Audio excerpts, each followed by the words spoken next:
Hello, I'm Ian Dew, a violinist with the Pennsylvania Chamber Orchestra.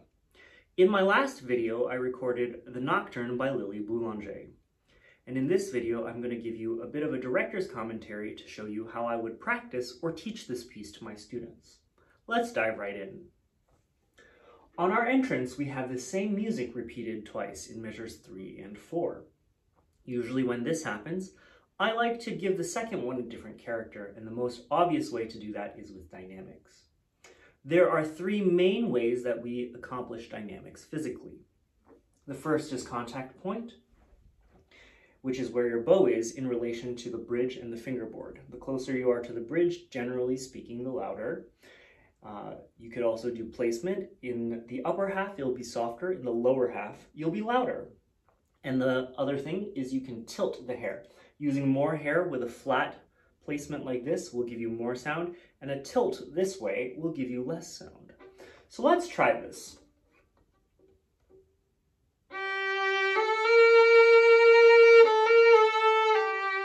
Right, this is a strong piano, and let's try the second one less.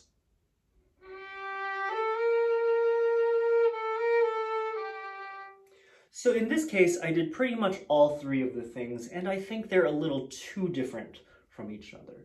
So you can even try just playing the first note of each one and finding something that you like.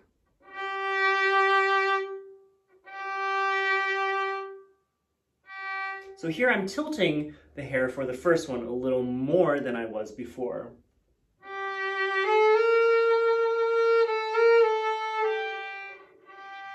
I really like the way this contact point is a little different. It's different, but it's subtle.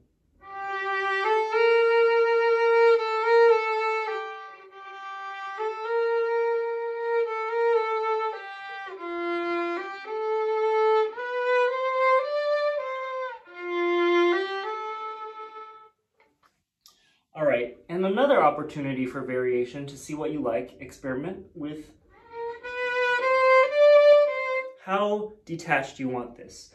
So I'm going for kind of the same sound as if I were playing them with separate bows,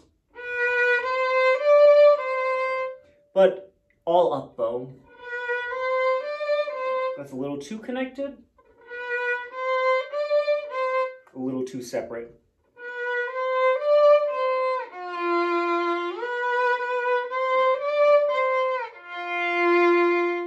But you'll see in my practice that I always do one thing at a time, and I go until I'm happy. Here in measures 7 and 8, there's one more thing that we can do to change the color of the second one. You'll see here that we have repeated music again.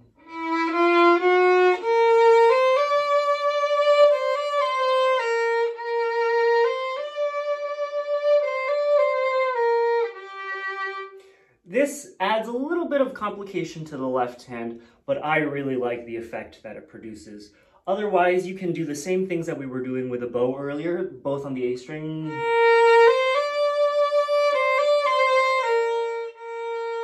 right? But I think this is a little more obvious the second time. You can intensify a little bit.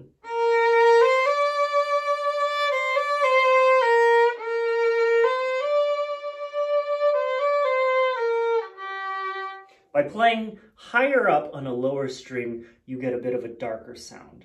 And that's especially nice going into this pianissimo that we have afterwards.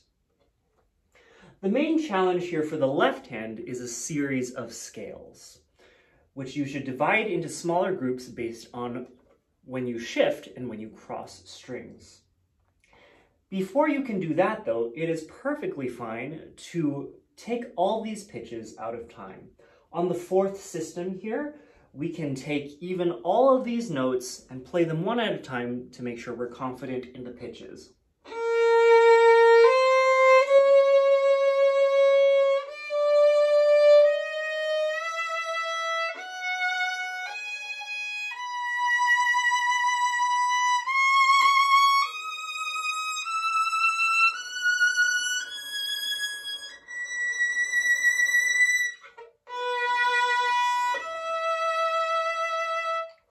When I do this, I'm separating the process of conceptualizing what I have to do and actually executing it.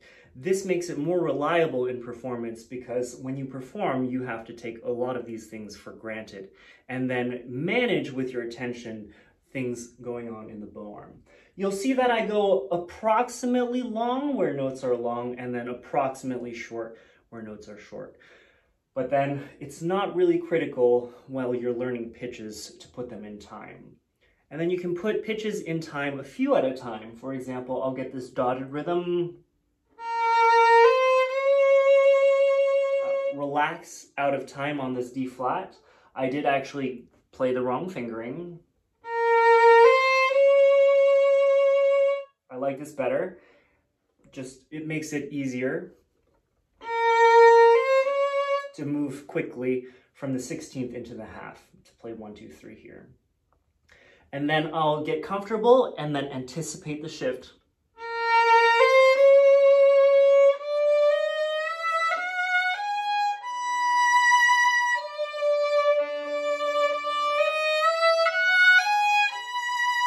And here you'll see that I play the whole group, including all of this stuff that I play between shifts.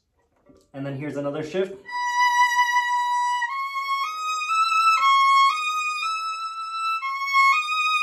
I can repeat within the group, and then I'll move on. Not super happy with this high B, it was a little low. I actually like that fingering better. I like the effect of this slide.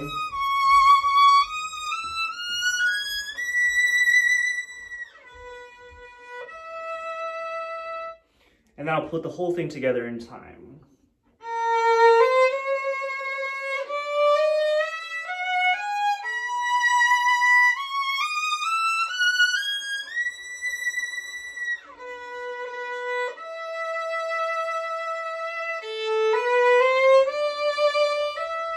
And then we'll work on the other scales separately. Now, I wanted to go through this technique in a slow scale and in a fast one. So this one starts on the B flat. This is the second to the last scale. It has 3 positions. And then this one. Right, again, working out of time at first. One thing that you can do is you can repeat the groups quickly within each other.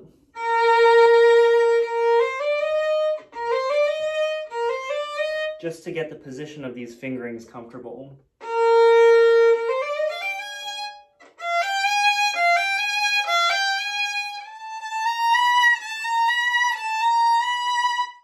And I'll do each group once with separate bows, maybe with some time.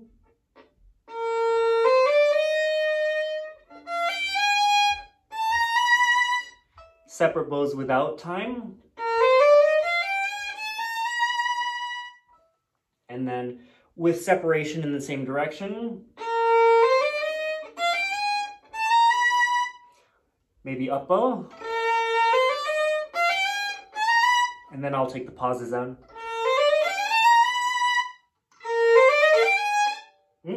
I forgot that I froze up on this shift. Which means I just need to pay a little extra attention to it on the next repetition. And then when I assemble these, I like to put material backwards. So I'll start with the last scale, which is the one starting on this G.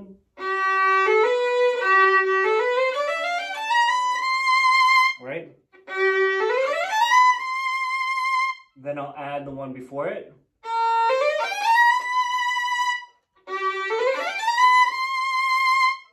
And then I'll do 3.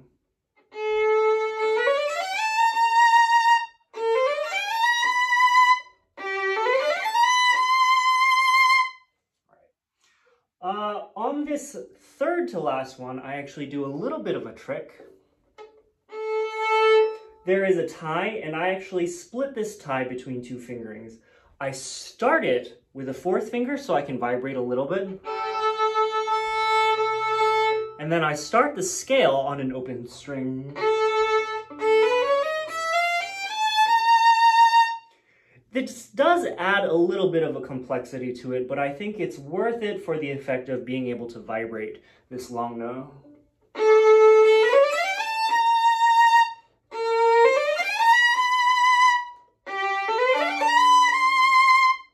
The sacrifice is that you sacrifice the integrity of the tie a little bit, but I find that the piano part usually covers this up. So in this video, I went through a few things about my decision-making process in preparing this piece. I hope this is helpful to you in case you decide to try playing it for yourself, and I really hope you do. Happy practicing.